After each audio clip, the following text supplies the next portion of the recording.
Kurang 3 bulan selepas dilantik sebagai menteri di Jabatan Perdana Menteri bagi Wilayah Persekutuan, satu cadangan besar terus dilemparkan ke ruang awam.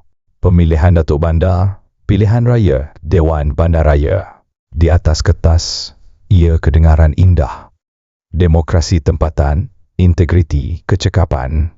Tetapi dalam politik, soalan paling penting bukan apa yang dicadangkan, tetapi tentang masa. Mengapa sekarang? Cadangan ini tidak muncul dari ruang vacuum.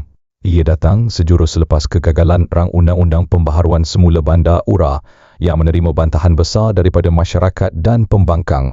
Walaupun URA dan pemilihan Datuk Bandar adalah dua perkara berbeza, tetapi kedua-duanya berkongsi satu persamaan penting, iaitu keinginan untuk merombak struktur sedia ada pentadbiran bandar dan PBT. Dan di sinilah kita perlu mula berfikir dengan lebih kritikal. Perhatikan langkah pertama strategi ini. Dalam laporan media, Hanayo mula mengetengahkan kelemahan DBKL, isu kontrak, isu perolehan, isu lesen, isu kecekapan. Naratifnya jelas. DBKL digambarkan sebagai lembab, tidak cekap, menyusahkan rakyat. Ini yang dalam komunikasi politik dipanggil problem statement. Apabila masalah dibingkaikan dengan betul, orang ramai akan mula mencari penyelesaian besar. Dan di sinilah penyelesaian itu masuk, iaitu pemilihan Datuk Bandar.